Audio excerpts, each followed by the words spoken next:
जय रघुवीर समर्थ शुकासारिखे पूर्ण वैराग्य जाचे वसिष्ठा परिज्ञान योगेश्वराचे कवी वाल्मिका सारिखा मान्य ऐसा नमस्कार माझा सद्गुरु रामदासा श्रीराम मला वाटते अंतरित्वा वसावे तुझ्या दासबोधासित्वा बोध व्हावे अपत्यापरी पाववी प्रेमग्रासा महाराज या सद्गुरु रामदासा जय जय रघुवीर समर्थ श्रीकृष्ण गोविंद हरे मुरारे हे नाथ नारायण वासुदेव प्रद्युम्न दामोदर विश्वनाथ मुकुंद विष्णुर्भगवन् नमस्ते सच्चिदानन्दरूपाय विश्वोत्पत्त्यादिहेतवे तापत्रय विनाशाय श्रीकृष्णाय वयं नमः कृष्णाय वासुदेवाय हरये परमात्मने प्रणतक्लेशनाशाय गोविन्दाय नमो नमः वसुदेवसुतं देवं कंसचाणूरमर्दनं देवकी परमानन्दं कृष्णं वन्दे जगद्गुरुं कृष्णकमलपत्राक्षं पुण्यश्रवणकीर्तनं वासुदेवं जगद्योनिं नौमि नारायणं हरिं कृष्णकृष्णेति कृष्णेति यो मां स्मरति नित्यशः जलं भित्त्वा यथा पद्मं संसारात् उद्धराम्यहं कृष्णाय वासुदेवाय देवकीनन्दनाय च नन्दगोपकुमाराय गोविन्दाय नमो नमः नमः पङ्कजनाभाय नमः पङ्कजमालिने नमः पङ्कजनेत्राय नमस्ते पङ्कजाङ्घ्रे गोपाल कृष्ण भगवान की जय। श्रीभगवानुवाच ज्ञानं परमगुह्यं मे यद्विज्ञानसमन्वितं सरहस्यं तदङ्गं च गृहाणगदितं मया यावानहं यथा भावो यद्रूपगुणकर्मकः तथैव तत्त्वविज्ञानमस्तु ते मदनुग्रहात् अहमेवासमेवाग्रे नान्यद्यत्सदसत्परं पश्चादहं यदेतच्च यो वशिष्येत सोऽस्म्यहं घृतेऽर्थं यत् प्रतीयेत् न प्रतीयेत् चात्मनि तद्विद्यादात्मनो मायां यथा भासो यथा तमः यथा महान्ति भूतानि भूतेषु चावचेष्वनु प्रविष्टान्यप्रविष्टानि तथा तेषु न तेष्वहम् एतावदेव जिज्ञास्यं तत्त्वजिज्ञासुनात्मनः अन्वयव्यतिरेकाभ्यां यत् स्यात् सर्वत्र सर्वदा एतन्मतं समातिष्ठ परमेण समाधिना भवान् कल्पविकल्पेषु न विमुह्यति करिचित्। गोपाल कृष्ण भगवान की जय।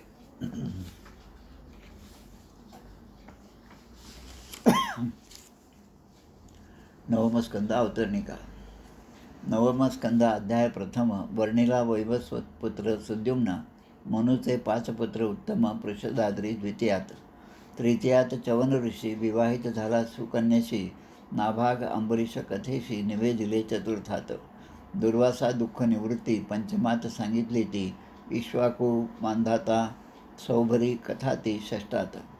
त्रिशंको हरिश्चंद्र कथा सप्तमी सगरचरित्र अष्टमी भगीरथ कथा नवमी गंगावतरण श्रीरामलीला दशमी एकादशी इक्ष्वाकू वंश वेल द्वादशी निमी वंश त्रयोदशी चतुर्दशी चंद्रवंश रुचिक जमदग्नी परशुराम पंचदशी कथा उत्तम षोडशी क्षत्रिय संहारण वंश विश्वामित्राचा क्षत्रवृद्ध रजी राजवंश सप्तदशी कथा सुरस ययाती चरित्र अष्टादशास 19 वैराग्य त्याचे पुरु दुष्यंत भरत कथा विसोत्तमी निवेदिता भरतवंश रंतिदेव कथा 21 अध्यायी पांचाल कौरव मगध वंश 22व्यात सुरस अनुद्रयू तुर्वसु यदुवंश 23व्या माझी विदर्भ वंश वर्णन 24व्यात केले कथन ऐसा नवमस्कंद पूर्ण पुढे दशम पूर्वार्ध। गोपाल कृष्ण भगवान की जय।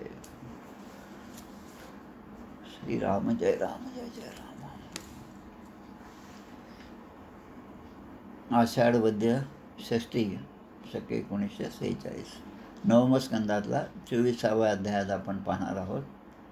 या नवमस्कंदामध्ये आपल्याला आता पण लक्षात आलं असेल की सूर्यवंश आणि सोमवंश या दोन्ही वंशातील राजांचं पूर्ण वर्णन, त्यांची नावं, त्यांच्या पूर्ण पिढ्या दिलेल्या आहेत. आता हा या स्कंदामधला शेवटचा अध्याय जो आहे तो चतुर्विंशोध्याय, विदर्भाच्या वंशाचे वर्णन. आता हे कसं आहे की जसं आपण घरामध्ये किंवा बाहेर वागताना किंवा आपण सहजपणे एक शब्द बोलतो पहा, मी मारल्यासारखं करतो आणि तू रडल्यासारखं कर, असं हे म्हणजे एक प्रकारचं नाटक करायचं. कोणीतरी मारतं आहे आणि दुसरा रडतो आहे आणि लोकांना असं वाटलं पाहिजे की आपण त्याला मारलं आणि तो रडत आहे. हे जसं नाटक आपण सहजपणे करतो तसं नाटक करण्यापूर्वी प्रत्येकाची भूमिका ठरलेली असते आणि त्या भूमिकेमधून प्रत्येकजण त्याला काय म्हणतो त्याला आपण डायलॉग किंवा मराठीत काय संवाद जो आहे तो लिहून दिलेला असतो, त्याप्रमाणे तो बोलत असतो आणि त्याप्रमाणे घटना घडत असतात. या जगामध्ये सगळ्या घटना परमेश्वराने लिहिलेल्या संवादानुसारच घडत असतात. पण त्यामध्ये आपण समजतो की हे मी केलं, आपण समजतो की हे माझ्यामुळे झालं, हे यश माझ्यामुळे आहे, पण अपयश मात्र तू नव्हतास म्हणून ते अपयश पदरी आलं, असा आपल्या सगळ्यांचा अनुभव आहे.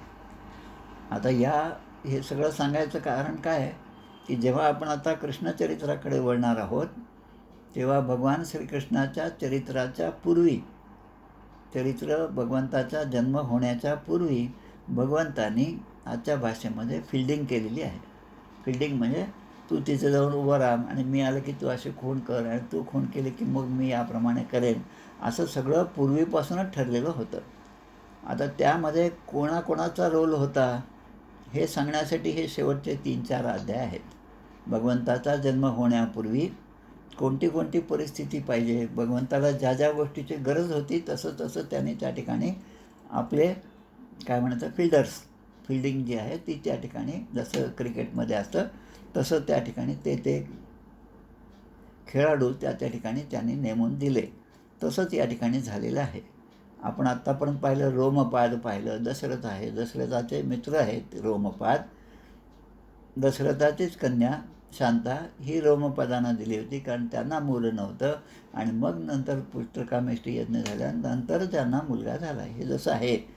आणि मग त्या रोमपादाच्या नंतर मागच्या अध्यायामध्ये आपण पाहिलं की ऋष्यशृंग, विभांडक ऋषी यांचं काय कथा या रामायणामध्ये काय त्यांचं भाग आहे तो आपण पाहिला. म्हणजे रामाच्या जन्मापूर्वी कशी परिस्थिती निर्माण केली आणि त्यानंतर रामाचा जन्म झाला, या 4 भावंडांचा जन्म झाला, हे आपण पाहिलं. आणि त्यानंतर शेवटी आपण पाहिलं जामद आणि शैब्या.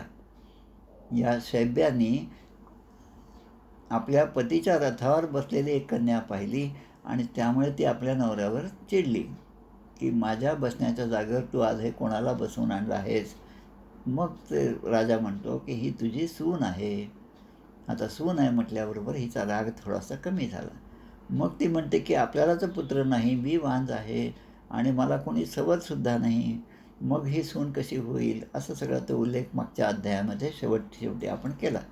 तर मग तो म्हणतो की तुला जो पुत्र होईल त्याची ही पत्नी होईल. अगदी असंच अंबालिका आणि अंबिका यांच्या बाबतीमध्ये महाभारताच्या कथेमध्ये घडलेलं आहे. आता ज्यामध्ये जो म्हणतो की पुढे जेव्हा तुला मुलगा होईल, आता तो मुलगा जो झाला शैब्याला त्याचं नाव विदर्भ आणि विदर्भाची ती साध्वी भोज्या हिच्याशी त्याचं लग्न झालं, असं आपण मागच्या अध्यायामधल्या शेवटच्या श्लोकामध्ये पाहिलं. स विदर्भ इति प्रोक्त उपयेमे स्नुषाम सतीम. स्नुषा म्हणजे सून, मग ती सून झाली विदर्भाच्या वंशातली. आता या विदर्भाच्या वंशाचे वर्णन जे आहे तो आता हा अध्याय 24वा अध्याय म्हणजे हा शेवटचा अध्याय. त्यामुळे आता या 2-3 अध्यायांमध्ये जी नावं आली असतील ती सगळी दशमाध्यायामध्ये 10व्या अध्यायामध्ये श्रीकृष्णाच्या चरित्रामध्ये त्या सर्वांचा हळूहळू उल्लेख होणार आहे. कोणाचा उल्लेख निश्चित होणार आहे. आणि मग त्यावेळेस तो कोण होता हे जर पाहायचं असेल तर हा 9वा स्कंद अतिशय उत्तम आहे की ज्यामध्ये प्रत्येकाची एंट्री कुठून झाली, त्यांचे वडील कोण, त्यांचे आजोबा कोण, ते कोणत्या घराण्याचे होते, हा सगळा उल्लेख केलेला आहे. शुकदेव या ठिकाणी म्हणतात की राजा विदर्भाला भोज्या नावाच्या पत्नीपासून म्हणजे मागच्या अध्यायात जे आहे भोज्या, त्या पत्नीपासून 3 पुत्र झाले. त्यांचं नाव आहे कुश, क्रथ आणि रोमपाद. आता हे रोमपाद आणि आता आपण जे रोमपाद पाहिले दशरथाचे मित्र असणारे, हे दोघे वेगळे आहेत. रोमपादाचा पुत्र बब्रू, त्याचा कृती, त्याचा उशिक आणि त्याचा चेदी. चेदी नाव आल्याबरोबर आपण थांबलं पाहिजे, कारण चेदी म्हटलं की चेदी नरेश आपल्या लक्षात येईल. आणि चेदी नरेश म्हणजे कोण, तर शिशुपाल. म्हणजे भगवंताच्या जन्माचं जे कारण आहे ते सांगण्यासाठी हे श्लोक आहेत. शिशुपाल, मग शिशुपालाचा वध जो आहे तो कसा झाला, काय नाही, हे सगळं भगवंताच्या चरित्रामध्ये येणार आहे. तर चेदीचा राजा जो होता त्याचं नाव दमघोष, आणि दमघोषाचा पुत्र असणारा शिशुपाल. चेदिश्चाद्ययो नृपहा, म्हणजे शिशुपाल. मग पुढे येतात आता कृथ, कुश, कृथ आणि रोमपाद. तर कृथाचा जो मुलगा आहे त्याचं नाव मात्र या ठिकाणी कुंती आहे. म्हणजे कुंती हे मुलीचंच नाव आहे असं नाही, ते मुलाचं सुद्धा नाव आहे. कुंतीचा दृष्टी, दृष्टीचा निवृत्ती, निवृत्तीचा दाशार, दाशाऱ्याचा व्योम, असा सगळा वंश सांगितला आहे. आणि मग जिमुत, विकृती, भीमरथ, नवरथ, पुन्हा एकदा दशरथ, अशी नावं बऱ्याच ठिकाणी पुनरुच्चार झालेला आहे. नंतर करंबी, शकुन, करंबी दशरथापासून शकुनी झाला, शकुनीपासून करंबी, करंबीपासून देवरात, मग देवक्षत्र, मधु, कुरुवंश आणि मग अनु, असं सगळं वंशाचा विस्तार दिला.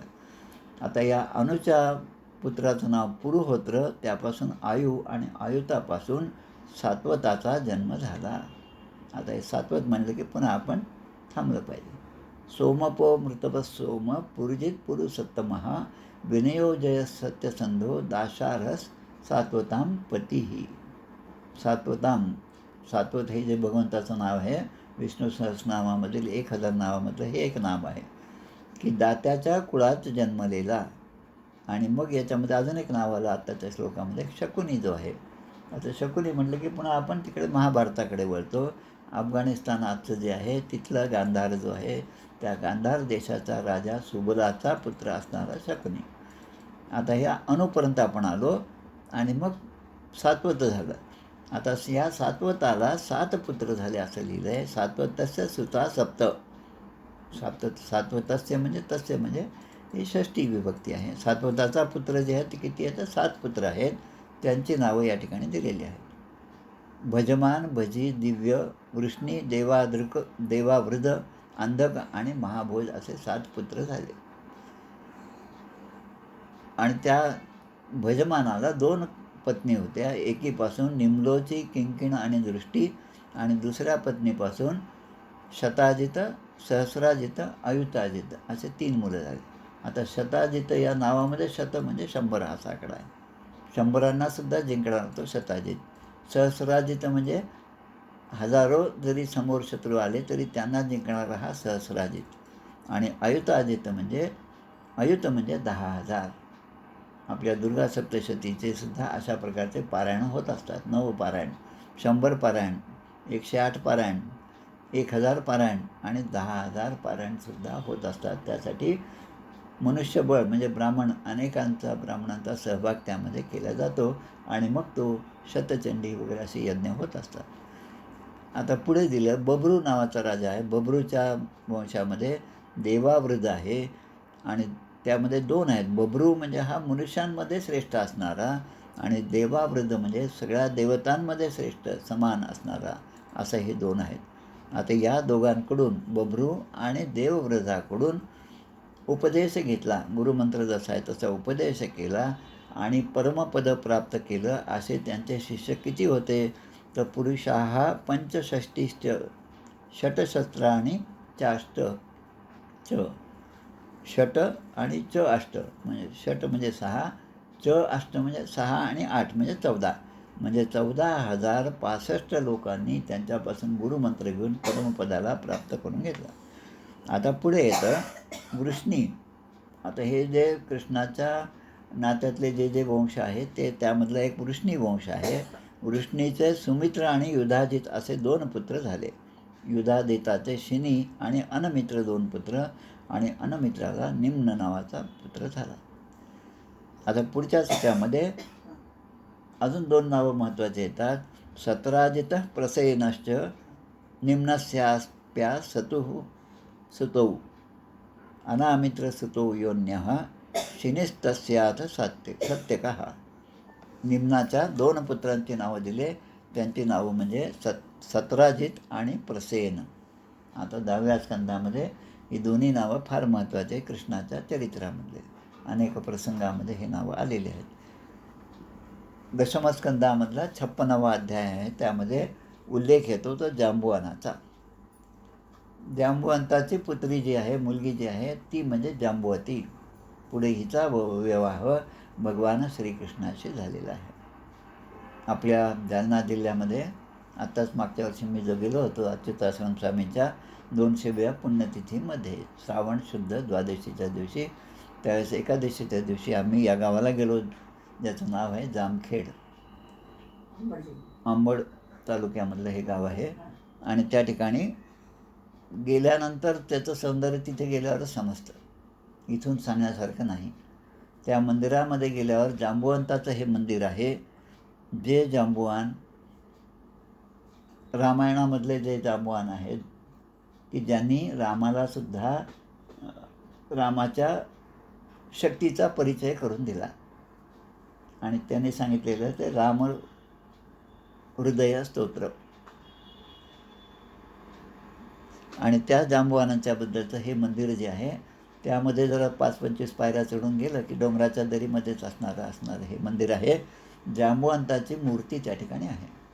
ती मूर्ती इतकी सुंदर आहे की प्रत्यक्ष मूर्ती पाहताना तुम्हाला जांबुवान म्हणजे एक प्रकारचं अस्वल, आणि ते झाडाच्या मागून, त्या कपारीच्या मागून येऊन आपल्याला दर्शन देतं असं वाटतं. इतकं छान मोहक असं ते रूप आहे जांबुवानाचं. आता या जांबुवंताला पूर्ण रामायणाच्या युद्धामध्ये त्याने युद्ध केलं नाही. त्याने फक्त रामांना त्यांच्या शक्तीचा परिचय करून दिलेला आहे. पण त्यांची जी इच्छा राहिली होती की मला युद्ध करता आलं नाही, ती इच्छा त्या रामाने ओळखली. आणि प्रत्यक्ष रामराय म्हणतात, तू काळजी नको करू, माझा पुढचा जन्म जो होणार आहे म्हणजे भगवान श्रीकृष्णाच्या रूपामध्ये मी जेव्हा येईल तेव्हा तुझी ही युद्ध करण्याची इच्छा माझ्याबरोबर ती मी पूर्ण करेन. मग सत्राजित आणि प्रसेन, आता या दोघांच्या संदर्भामध्ये सेमंतक म्हणायचा उल्लेख येतो. तो आपल्याला पुढे पाहायचा आहे. तो येणारच आहे. आता खूप चांगल्या प्रकारचं हे सगळं भगवान श्रीकृष्णाच्या ज्या 8 मुख्य पत्नी आहेत त्यामधले ही जांबुवंती आहे. आणि या अनमित्राचा शिनी नावाचा पुत्र आणि त्याचा पुत्र सत्यक झाला. सत्यकाचा पुत्र त्याचं नाव होतं युयुधान. युयुधान सात्यकीर्वै जयस्तस्य कुणिस्ततः युगंधरो न मित्रस्य वृष्णीही पुत्रो परस्ततः. 3-4 नावं या ठिकाणी आलेली आहेत. युयुधान नावाचा पुत्र सत्यकाचा झाला आणि याच सत्यकाला, या युयुधानाला पुढे सात्यकी नावसुद्धा प्राप्त झाले. आता सात्यकी म्हटलं तर श्रीमद भगवद्गीतेच्या 1ल्या अध्यायामध्ये अर्जुन विषादी योग नाम धर्मक्षेत्रे कुरुक्षेत्रे समवेतायुत्सवः मामकाः पांडवाश्चैव किम कुर्वत संजय. धृतराष्ट्राने पहिल्यांदा प्रश्न विचारला आणि त्याचं उत्तर संजय देत आहे.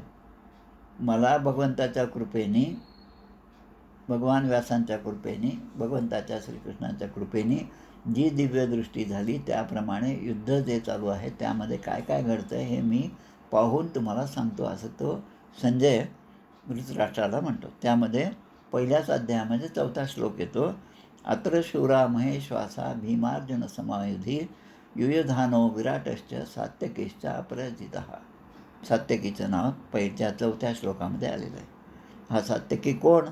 सात्यकीश्च अपराजितः. काश्यश्च परमेश्वासः शिखंडी च महारथः दृष्टद्युम्नो विराटश्च सात्यकीश्च अपराजितः. आणि अत्र शूरा महेश्वासा भीमार्जुन समायुधी युयुधानो विराटश्च द्रुपदश्च महारथः. सगळे जे रथी आहेत समोर दिसणारे, संजय धृतराष्ट्राला सांगतात, त्यांचं वर्णन, त्यांची नावं सांगतात. त्यामध्ये ही सगळी नावं आलेली आहेत. आता या श्रीमद भागवताच्या 9व्या स्कंदाच्या याच अध्यायामध्ये 15व्या श्लोकामध्ये जो उल्लेख आहे तो अक्रूराचा उल्लेख आहे. आता हे अक्रूर कोण होते? अनुमित्राच्या तिसऱ्या पुत्राचे नाव वृष्णी होते आणि वृष्णीचे 2 पुत्र होते. त्यांचा पहिला जो आहे तो शफल्क आणि दुसरा जो आहे तो चित्ररथ. या शफल्काचं दुसरं नाव जयंत आहे आणि त्याच्या पुत्राचं नाव जे आहे ते म्हणजे अक्रूर. दशमस्कंदामध्ये पुन्हा पुढे आपल्याला अध्याय येणार आहे. 36, 38 आणि 40 असे अध्याय आहेत. त्यामध्ये यांचा उल्लेख आहे. कोणाचा? अक्रूराचा. आपण ज्यांनी हे महाभारत सिरियल पाहिलं असेल त्यांना आठवत असेल. अक्रूराला कंसाने, कारण अक्रूर हे भगवंताच्या खूप जवळचे, भगवान श्रीकृष्ण त्यांना काका म्हणत होते आणि तसे ते काकाच होते.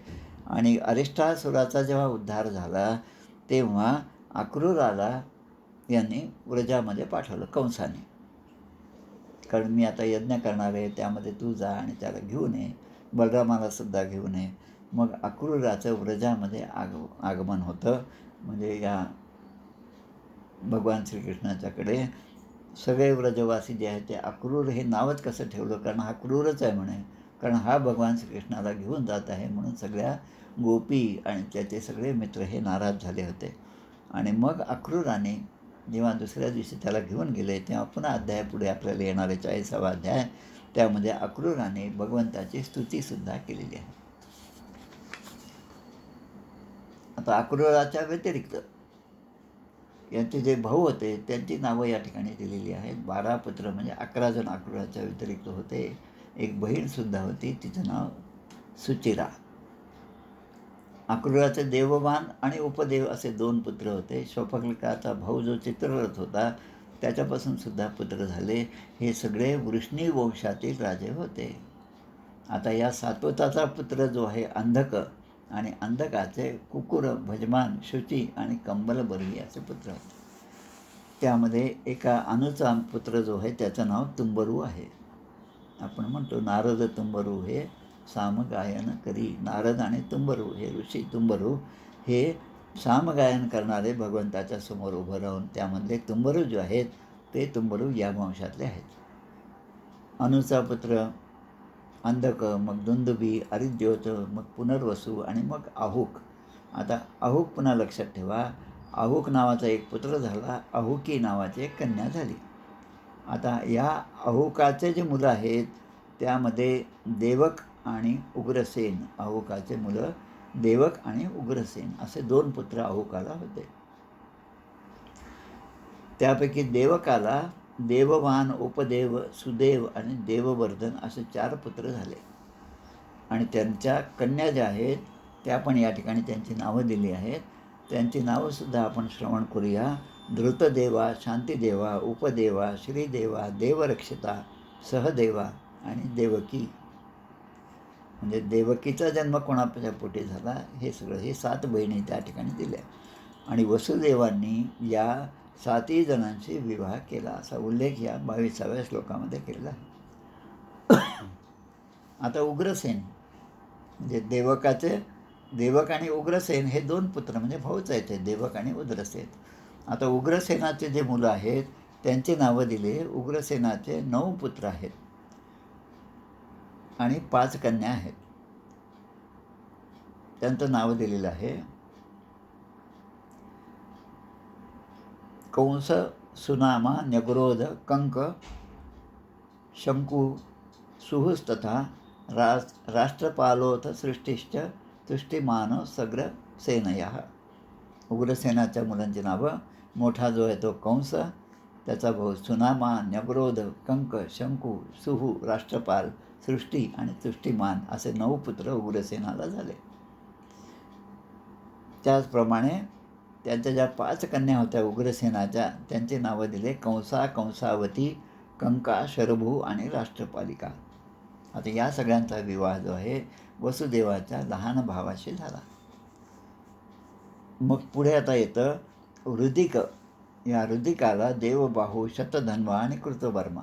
आता शतधन्वा आणि कृतवर्मा हे जे आहे ही पुन्हा नावं दशमस्कंधामध्येच येणार आहेत. पुढच्या दशमस्कंधामध्ये देवमेढाचा पुत्र जो होता त्याचं नाव शूर म्हणजे शूरसेन आणि त्याची पत्नी जी आहे ती मारिशा.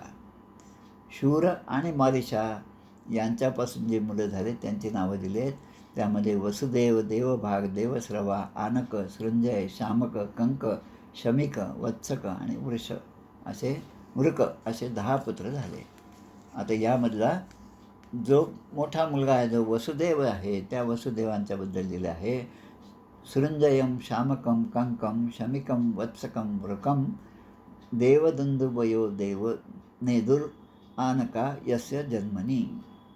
आणि त्यांचा जन्म झाल्याबरोबर स्वर्गामध्ये नगारे आणि नौवती ह्या आपोआप झडू लागल्या, त्यांचे आवाज होऊ लागले आणि म्हणून त्यांचं नाव, एक दुसरं नाव जे आहे ते आनकदुंदुभी. वसुदेवाचं दुसरं नाव आनकदुंदुभी.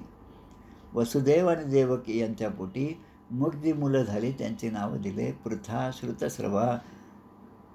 या वसुदेवाच्या नंतर 5 बहिणी दिलेल्या आहेत. त्यांची नावं पृथा, श्रुतदेवा, श्रुतकीर्ती, श्रुतस्रवा, राजाती देवी अशा 5 बहिणी.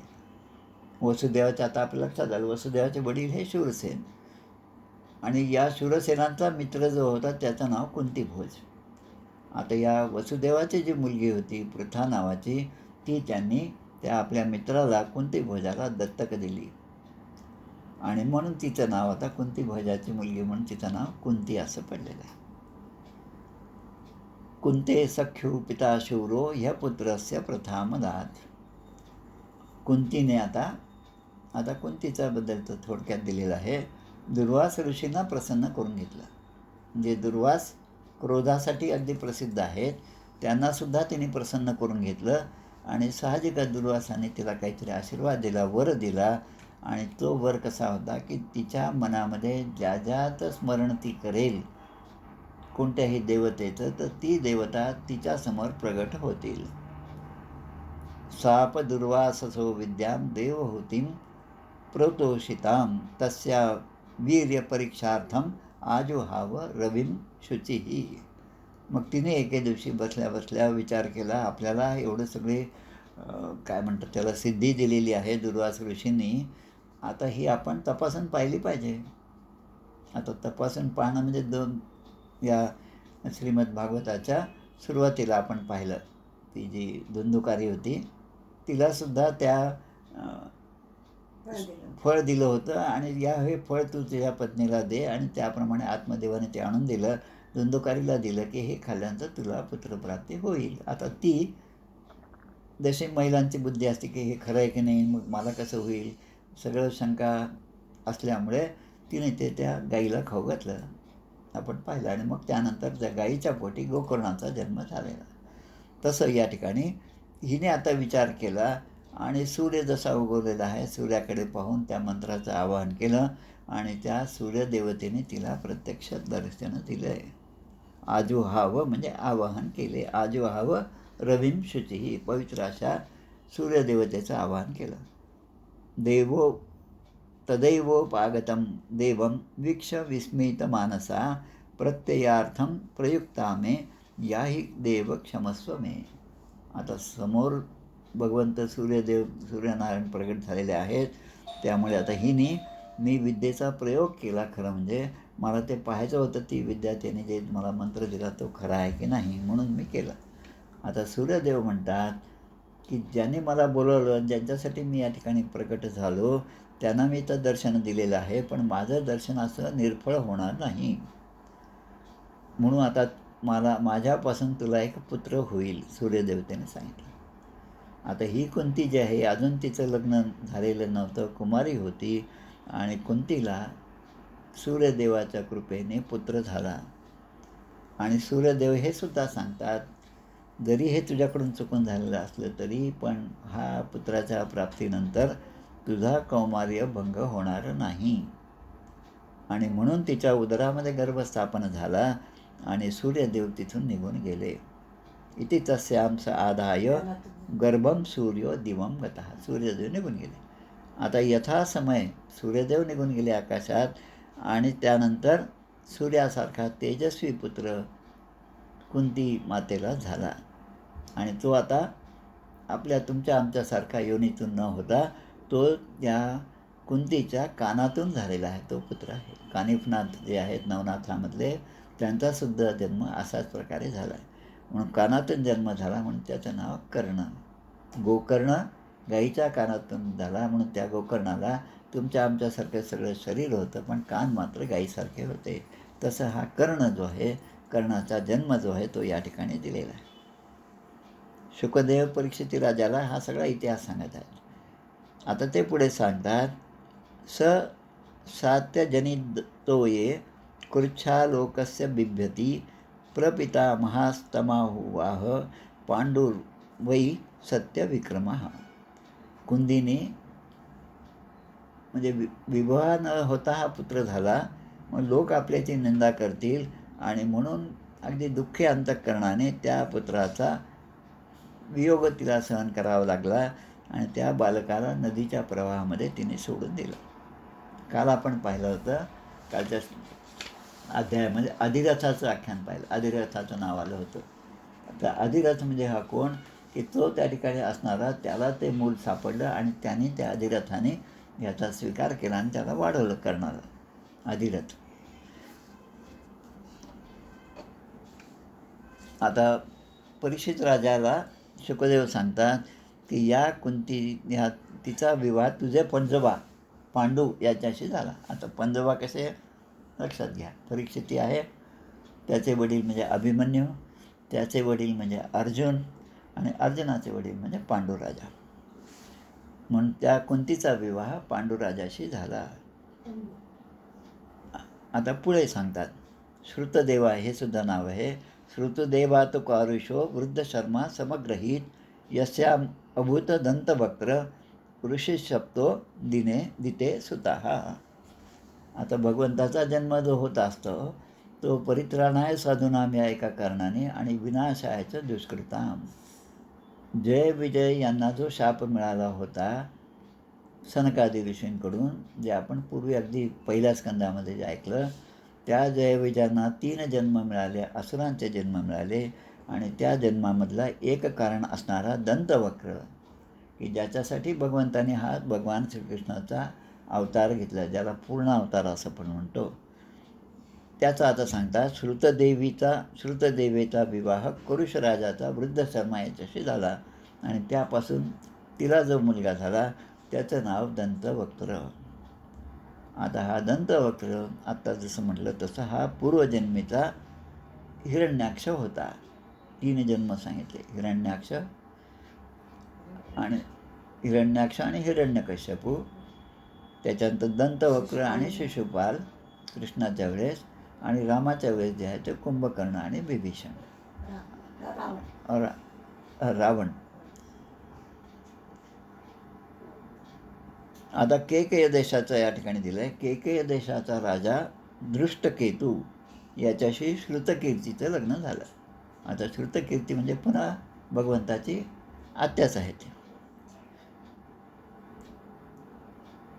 श्रुतकीर्ती आणि दृष्टकेतू यांच्यापासून 5 मुलं झाले आणि त्यांना 5 केकेय राजकुमार झाले. त्यांना केकेय देशाचं राज्य दिलं. राजादी देवीचा विवाह, तुमचे व्हिडिओ कृपया बंद करून टाका अनंतराव. राजादी देवीचा विवाह जयसेनाशी झाला आणि त्या जयसेनाच्या पोटी विंद आणि अनुविंद असे 2 पुत्र झाले. विंद आणि अनुविंद. आता विंद आणि अनुविंद म्हटलं की मग पुन्हा भगवान श्रीकृष्णाच्या 8 विवाहाची पुन्हा संबंध येतो. ते दोघेही अवंती नगरीचे राजा झाले. अवंतिकापुरी, सप्तपुरी जे आहेत त्यामध्ये अवंती म्हणजे आजचं उज्जैन, या अवंती नगरीचे राजा झालेले विंद आणि अनुविंद हे दोघे बंधू. आपल्या टी व्हीवर एक सिरियल असते धरोहर नावाची.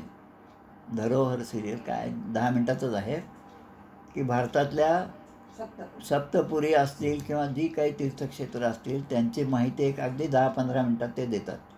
आत्ताच 2 दिवसापूर्वी धरोहरमध्ये या अवंतीपुरीचं सगळं वर्णन केलं होतं आणि त्या बाईने सांगताना जे विश्लेषण केलं त्यामध्ये सांगतात की अवंतीपुरी ही उज्जैनी जी आहे ही भगवान श्रीकृष्णाची सासुरवाडी होती.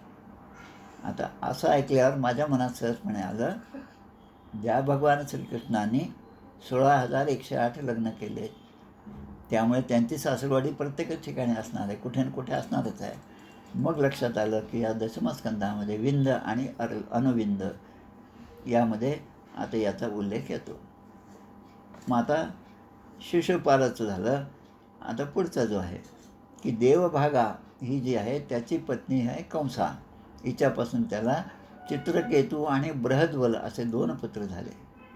देवश्रवाची पत्नी कंसवती हिच्यापासून सुवीर इशुमान नावाचे पुत्र झाले आणि अनकापाची पत्नी कुंती कंका आणि हिच्यापासून शत्रुजित आणि पुरुजित. पुढे आपल्याला पुन्हा हा श्लोक येतो. पुरुजित कुंती भोजश्च शैब्यश्च नरपुंगवः. गीतेचा आपण आधार अनेक वेळाच घेणार आहोत आणि गीतेबरोबरच विष्णू सहस्रनामाचा सुद्धा आधार घेतला तर मग या सगळ्या नावांचा उल्लेख आपल्याला सहजपणे सापडतो. आता सरंजय हे एक नाव होतं. सरंजयाची पत्नी राष्ट्रपाली हिच्यापासून वृष दुर्मर्षण अशा अनेक पुत्र झाले. मिश्रकेशी जो आहे त्या मिश्रकेशी अप्सरेपासून वत्सकाला वृकाला दुर्वाक्षी तक्ष पुष्कर शाल. मग पुढे आता आपल्यासाठी मुख्य आणि नेहमी लक्षात ठेवण्यासारखी जी गोष्ट आहे ती आता येते. पौरवी रोहिणी भद्रा मदिरा रोचना इला देवकी प्रमुखा आसन पत्न्या आनक दुंदुभे. आत्ता सांगितलं आनक दुंदुभी म्हणजे ज्याच्या जन्माच्या वेळेस स्वर्गामध्ये नगारे वाजायला लागले ते वसुदेव, त्यांच्या पत्नींचा उल्लेख या ठिकाणी केलेला आहे. वसुदेवांच्या पत्नींची नावं दिलेत. पौरवी रोहिणी भद्रा मदिरा रोचना इला देवकी या पत्नी होत्या. त्यामधली प्रमुख जी आहे ती देवकी माता आहे. आता एकेकीच्या मुलांची नावं देतात. रोहिणी जो आहे, रोहिणीपासून कोण कोण झालं आपल्याला माहिती आहे. रोहिणीपासून बलरामाचा जन्म झाला हे आपण सहजपणे सांगू शकतो. पण बलरामाच्या व्यतिरिक्त कोण होतं हे सुद्धा सांगता आलं पाहिजे.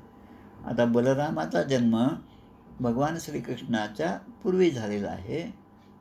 भगवंताने मगाशी म्हटलं जसं मॅच फिक्सिंग केल्यासारखं त्या शेषाला सांगितलेलं आहे की तुला आता आधी जन्म घ्यावा लागेल. नाही म्हणतो तो, कारण म्हणे मागच्या वेळेस मी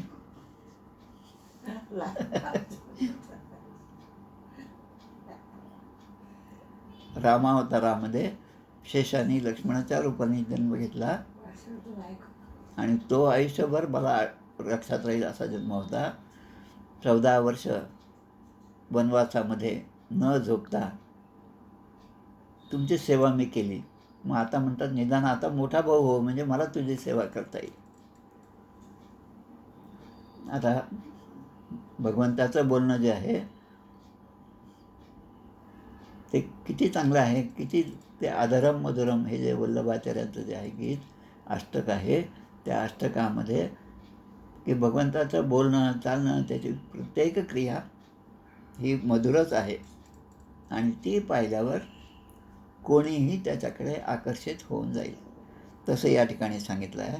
या रोहिणीपासून बलराम झाले तर बलरामाबरोबर गद सारण दुर्मद विपुल ध्रुव आणि कृत असे पुत्र झाले. पौरवी नावाची पत्नी होती. पौरवीपासून भूत सुभद्र भद्रवाह दुर्मद भद्र असे 12 पुत्र झाले. नंतर मदिरा नावाची पत्नी होती. तिच्यापासून नंद उपनंद. आता हे नंद आणि उपनंद यांची नावं येतात. नंतर कृतक आणि शूर.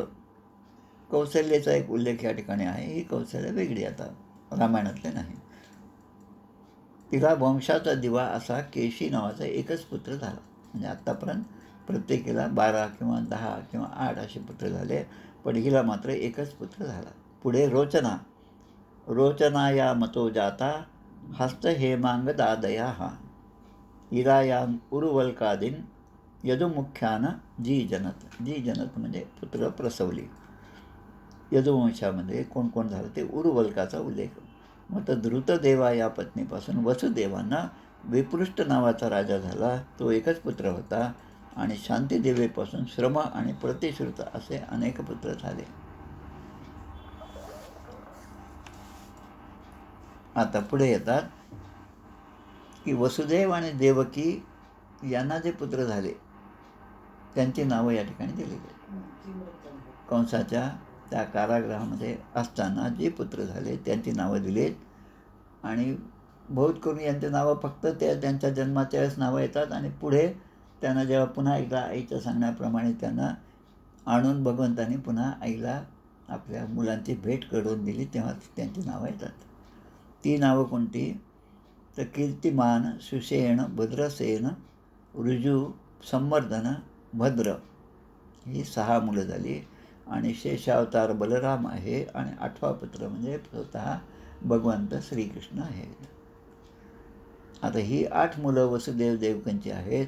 आणि त्याचबरोबर परीक्षित राजाला शुकदेव म्हणतात की तुझी आजी म्हणजे सुभद्रा ही एक कन्या वसुदेव देवकीला झाली. आता या सुभद्रेचा उल्लेख फार कमी येतो, फार कमी.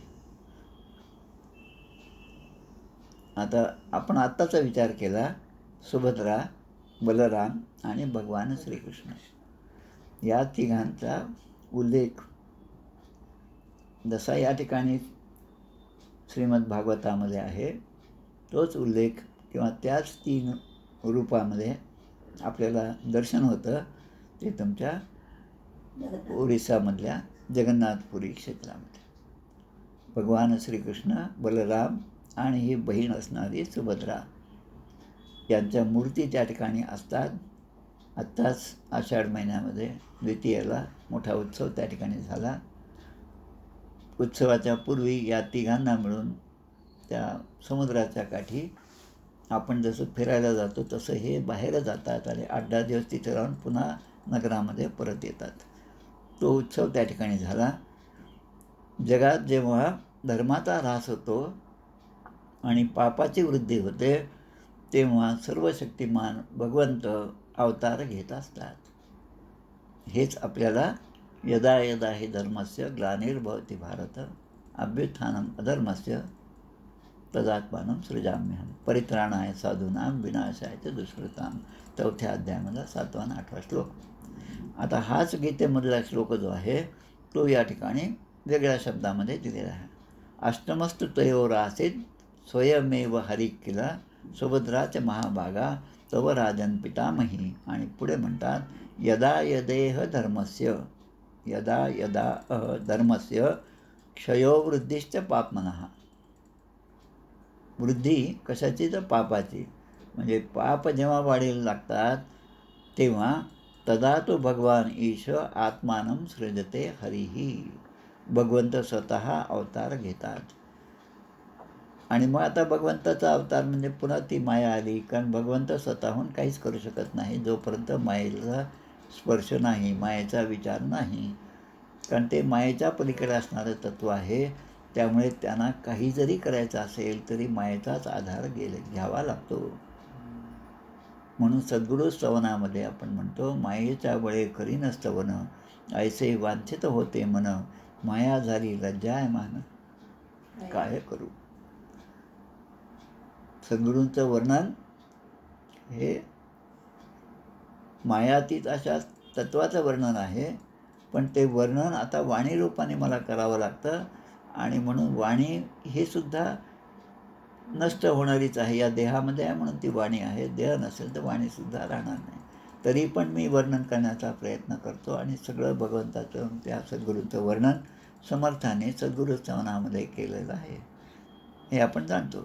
तसा मायेचा विलास हाच भगवंताच्या जन्माचं कारण आहे. जन्म, स्थिती आणि मृत्यू प्रत्येकाचा जीवाचं जे आहे त्यामध्ये या मायेचाच खेळ आहे. आणि भगवंताची कृपा जी आहे ती कृपा काही जीवांवर होती, काही जीवांवर होत नाही. आता ते त्यांचं बायफर्केशन कोण करणार?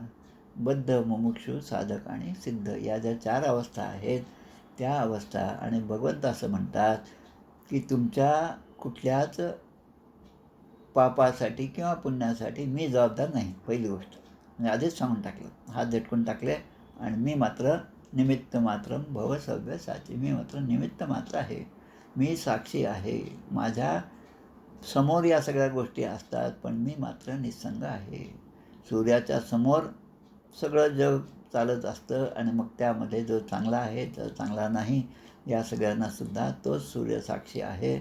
पण आपण मात्र सूर्याचं साक्षीत्व विसरतो आणि म्हणून रोज सूर्यदर्शन घेणं फार महत्त्वाचं आहे. सूर्याचं दर्शन जेव्हा आम्ही पायी यात्रा केली, त्या पायी यात्रेमध्ये एका गावामध्ये आमचा मुक्काम ज्यांच्याकडे होता त्यांनी सांगितलं की मागच्या 40 वर्षापासून पंचांगामध्ये पाहून रोज मी सूर्योदय आणि सूर्यास्ताला सूर्याचं दर्शन घेतो. शेतामध्येच आमचा मुक्काम होता. आता भगवंत सांगतात या ठिकाणी, पृथ्वीवरचा भार उतरवण्यासाठी म्हणून मला जन्म घ्यावा लागतो. म्हणून बलरामासह भगवंत आता या ठिकाणी अवतीर्ण झालेले आहेत. त्यांनी मोठमोठ्या देवांना कल्पनासुद्धा करता येणार नाही अशी कार्य सांगितली आणि त्यांच्याकडून ती करून घेतली. आता एक श्लोक या ठिकाणी येतो, कलियुगात जन्म घेणाऱ्या भक्तांवर अनुग्रह करण्यासाठी भगवंताचा अवतार घेतात. ते कशासाठी? अवतरती इति अवतारः. अवतरती म्हणजे खाली उतरणं. खाली उतरून म्हणजे ते निर्गुण रूपामध्ये असणारे सगुण रूपामध्ये येतात. निर्गुण रूप जय जय राम, सगुण रूप जय जय राम, मत्स्य रूप जय जय राम, कूर्म रूप जय जय राम, वराह रूप जय जय राम, ही सगळी रामनामावली आहे. त्यामध्ये सुरुवातीलाच भगवंताचे 10ही अवतार दिलेले आहेत. त्यामुळे भक्तांवर अनुग्रह करण्यासाठी आणि भक्तांचे जे काही दुःख असेल, शोक असेल आणि अज्ञान असेल ते नाहीसं करण्यासाठी माझा सगळा हा विस्तार झालेला आहे.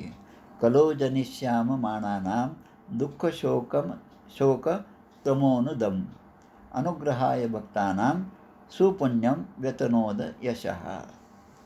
अनुग्रह देण्यासाठी आणि भक्तांचं दुःख शोक आणि तम म्हणजे अज्ञान ते जाण्यासाठी म्हणून माझा अवतार होत असतो. यस्मिन सत्कर्ण पीयूषे, यस्मिन सत्कर्ण पीयूषे, कर्ण म्हणजे कान, पीयूष म्हणजे अमृत. आता या भगवंताच्या कथा अमृतरूपी आहेत आणि त्या अमृतरूपी कथांचं रसपान हे कानाने आपण करत असतो. आणि यशस्तीर्थ वरे सुकृत म्हणजे यश लोकांना पवित्र करणारे असं तीर्थ जे आहे ते तीर्थ म्हणजे भगवंताच्या या सगळ्या कथा आहेत. म्हणून ते कानांसाठी ते साक्षात अमृतच आहे. जसं आपण अंजली म्हणतो. आता अंजली म्हटल्यानंतर एकच हात नसतो, दोन्ही हात आपण जोडतो. तसं कानांच्या अंजुळीने म्हणजे दोन्ही कानांनी श्रवणभक्तीचं सगळं जे आहे कर्तृत्व जे आहे त्या कानांवर आहे. आणि म्हणून पृथ्वीराजांनी जे मागितलं, मला 1000 कान द्या. कारण हे जे 2 कान आहेत त्या 2 कानाने सुद्धा माझी तृप्ती होणार नाही. मला 1000 कान द्या, त्यामुळे माझी श्रवणशक्ती जी अशी वाढेल की भगवंताच्या प्रत्येक घटना प्रत्येक प्रसंग याचा आनंद मी घेऊ शकेल. श्रोतांजली रूप स्पृश्य धुनुते कर्म वासना. असं श्रवण झालं तर काय होईल? समर्थ सांगतात आपल्याला, श्रवणे सद्बुद्धी लागे, श्रवणे मन हे मागे भगवंतासी, श्रवणे विवेक जागे. हे सगळं श्रवण भक्तीचे समास हा एकच विद्याभक्तीमध्ये एकच समास आहे असं नाही, तर त्यानंतरसुद्धा श्रवणाचे समास 3-4 ग्रंथराज दासबोधामध्ये दिलेला आहे. आता या श्रवणाने काय होतं ते या ठिकाणी दिले. धुनते कर्म वासना. धुनते म्हणजे धुतल्या जातात. काय तर कर्म वासना, कर्माच्या वासना, कर्म करण्याचीच वासना. एखादं कर्म मी करावं असा विचार मनामध्ये येणं आणि मग ते कर्मासाठी प्रवृत्त होणं आणि मग आपलं जर पूर्व काही सुकृत असेल तर ते सत्कर्मामध्ये रूपांतरित होणं आणि सुकृत नसेल तर ते अभद्र कर्म आपल्याकडून होणं आणि अभद्र कर्म जे धर्माच्या विरुद्ध आहे ते करत असताना पुन्हा पाप होणं आणि चांगलं कर्म करत असताना पुण्य संपादन करणं. पण पुण्य आणि पाप हे फक्त स्वर्गापर्यंत जाण्यासाठीच आहे, त्यापासून उद्धार नाही. त्याच्याही पुढची जी सोय आहे ती मात्र सत्संगानेच होणार आहे. आणि म्हणून आता या ठिकाणी सांगतात पुढच्या श्लोकामध्ये, भगवंताच्या जे वंश होते भगवान श्रीकृष्णाचे, भोज, वृष्णी, अंधक, मधु, शूरसेन, दशार्ह, कुरु, संजय आणि पांडव. दाशार्ह सात्वतांपती. आता श्लोक झाला आपला. हे सगळं भोज, वृष्णी, अंधक हे सगळे ते वंश आहेत.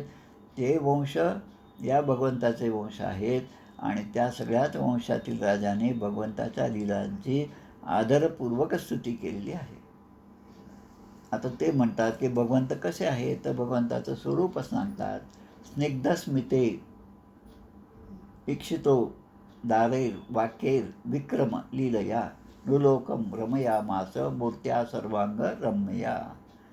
सर्वांग सुंदर असं शरीर भगवंताचं आहे, प्रेमळ हास्य आहे, मधुर अंतःकरण आहे आणि प्रसादपूर्ण असं वचन आहे. भगवंताचे शब्द हे सुद्धा प्रसाद रूपाचेच आहेत. आणि पराक्रम तर आहेच आहे. त्यांच्या सगळ्या लीला ज्या आहेत त्या सगळ्यांसाठी एक आदर्शात लीला आहेत की त्या ऐकल्यावर सुद्धा आपण आनंद विभोर होऊन जातो. मग भगवंताचं प्रत्यक्ष वर्णन या ठिकाणी दिलेलं आहे, जे आपल्या मधुराष्टकामध्ये जसं वर्णन आहे तसंच या ठिकाणी आहे. सुंदर कानातील मकराकृती कुंडल आहेत, चमकणारे गाल आहेत, विलासपूर्ण हास्य आहे आणि आनंदाला उधाण आणणारे मुखकमल आहे.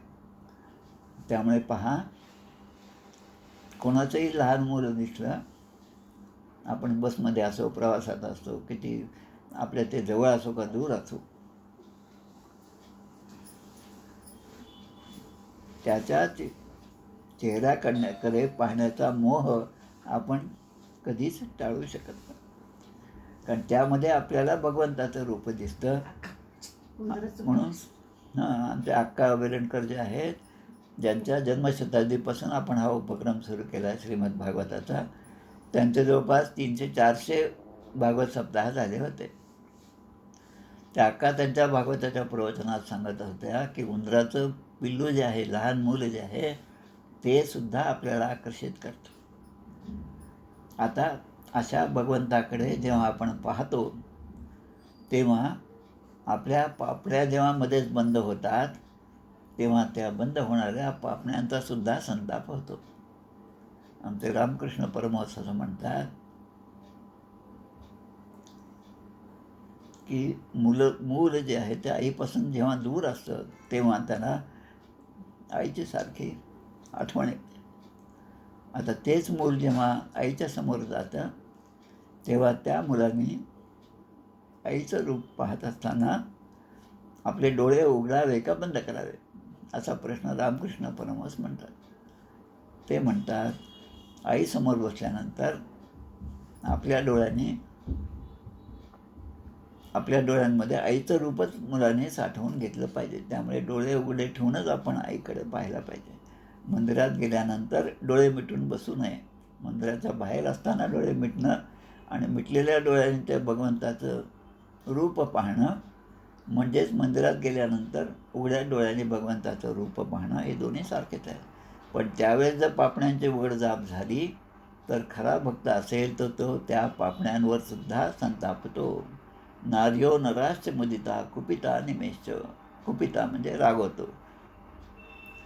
तर भगवंताचं जे चरित्र आहे ते आता दोन श्लोकामध्ये या ठिकाणी सांगितलेलं आहे.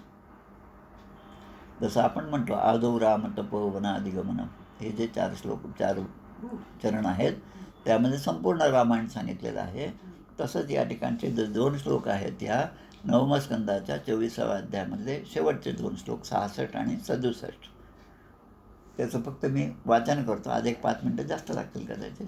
जातो गतः पितृगृहात व्रजमेधितार्थो हत्वा रिपुन सुतशतानि कृतोरुदारः उत्पादतेषु पुरुषः कृतुभिः समीजे आत्मानमात्मान निगमं प्रथयंजनेषु.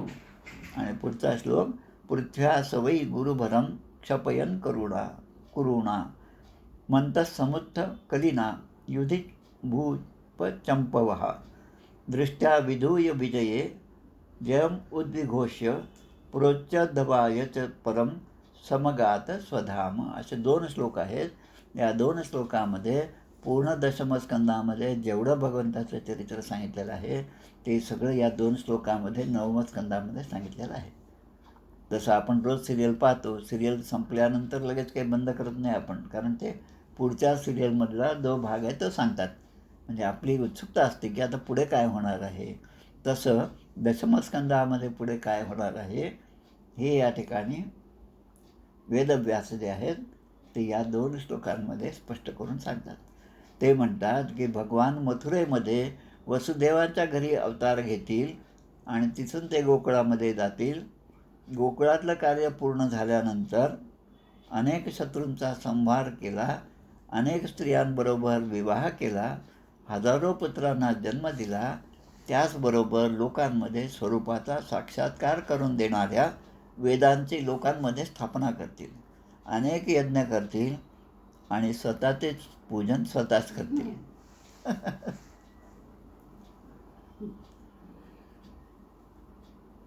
आता हे कुठे पाहायला मिळतं आपल्याला? गोवर्धन पर्वताच्या. त्या गोवर्धनाची पूजा सगळ्या गोपांच्याकडून करून घेणं. त्यामध्ये नंदबाबा पण आहेत, कृष्ण पण आहेत आणि कृष्णाचे मित्र जेव्हा त्या पर्वताकडे पाहतात तेव्हा त्यांना त्या पर्वतावर सुद्धा याच कृष्णाचं दर्शन होतं. म्हणजे अनेक यज्ञ करून स्वतःचे पूजन भगवंत करतात. आता पुढे कौरव आणि पांडव यांच्यामध्ये आपापसात कलह उत्पन्न करून, म्हणजे मी जे म्हणतो मॅच फिक्सिंग, कलह उत्पन्न करून, म्हणजे कलह आपणच उत्पन्न करायचा, त्यामध्ये भांडू नका म्हणायचं, त्यामध्ये युद्ध हे तुम्ही टाळलं पाहिजे हे सांगायचं, ते टाळण्यासाठीचे मार्ग पण सांगायचे आणि शेवटी म्हणायचं तरी हा ऐकत नाही त्यामुळे युद्ध करणं हेच महत्त्वाचं आहे. मग त्या युद्धामध्ये आपल्या नजरेनेच, भगवंताची नजर म्हणजे भगवंताच्या कृपेने, भगवंताच्या पाहण्याने, भगवंताच्या साक्षीनेच पुष्कळ सैन्याचा विध्वंससुद्धा केला आहे आणि पृथ्वीवर अर्जुनाच्या विजयाचा डंका वाजविला आहे. आणि सगळ्यात शेवटी जेव्हा भगवंताने ही लीला स्मरण केलं तेव्हा उद्धवांना उपदेश केला आत्मतत्वाचा आणि भगवंत परमधामाला गेले. यत्र योगेश्वर कृष्ण यत्र पार्थो धनुर्धरः तत्र श्री विजयोर्भूतीर ध्रुवा नीतिर्मतीर मम. अशा प्रकारे हा नवमस्कंदातील 24वा अध्याय या ठिकाणी पूर्ण होत आहे. आता उद्यापासून आपल्याला दशमस्कंदाची सुरुवात करायची आहे. दशमस्कंदामध्ये 90 अध्याय आहेत. सगळ्यात मोठा जो भागवतामधला जो आहे तो हा दशमस्कंद आहे. 90 अध्याय, त्याचे 2 भाग केलेले आहेत. ते नंतर झाले असतील, पूर्वार्ध आणि उत्तरार्ध. बरोबर लग्नाच्यापर्यंत आल्यानंतर पूर्वार्ध संपतो आणि मग उत्तरार्ध सुरू होतं. त्याचा जो विस्तार आहे तो आपण आता यानंतर उद्यापासून पाहणार आहोत. अनायास भाद्रपद महिन्यामध्ये आपलं 9वा स्कंद पूर्ण झाला. गोकर्णाने जे धुंदुकारीसाठी जे भागवत सांगितलं ते आषाढ महिन्यात सांगितलं. गोकर्णाने दुसरं भागवत जे केलं, कारण त्या पहिल्या भागवतामध्ये त्या गावातल्या सगळ्या लोकांचा उद्धार झाला नव्हता म्हणून दुसरं भागवत झालं, ते मात्र श्रावण महिन्यामध्ये झालं.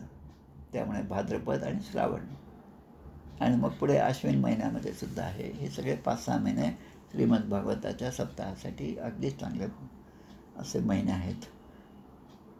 इति श्रीमद भागवते महापर्णे वैयासिक्याम अष्टमदशसहस्रयां पारमहंस्यां संहितायां नवमस्कंदे सूर्यसोमवंशानुकीर्तने यदुवंशानुकीर्तनं नाम 24ोऽध्यायः. श्रीकृष्णार्पणमस्तु. श्रीकृष्ण गोविंद हरे मुरारे, हे नाथ नारायण वासुदेव, प्रद्युम्न दामोदर विश्वनाथ, मुकुंद विष्णोर्भगवन् नमस्ते. आरती म्हणूया आपण. जय हो जय श्री भागवता, आरती करी तुझ भगवंता. जय हो जय श्री भागवता, आरती करी तुझ भगवंता. श्री शुकमुनीने परम भक्तीने नाना परीने गायले जा हरिचरिता. आरती करी तुझ भगवंता. वेद तरुचे मधुर फळ, स्वादुरसे जे सोज्वळ.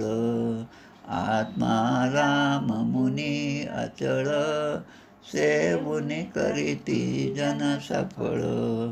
महापर्वणी आली अवनी, की अगहरिणी भवजलतरणी. ती पतिता आरती करी तुझ भगवंता, येथे व्यासाची वाणी सार्थक हरिगुण गावोनी. शास्त्र पुराणी मुकुटमणी, परम प्रेमामृत जननी. सहज सेविता भाविक भक्ता, उदारदाता मोक्ष तत्वता. देहाता आरती करी तुझ भगवंता, गमते जडू मानस तीर्थ. स्वादश उपाने युक्त, निर्मल भक्ती जले भरित. विहरे हरी संसचितेत, श्लोक सुकुमले संत अलिकुले. सेवुनी रमले भान विसरले, रस पिता आरती करी तुझ भगवंता.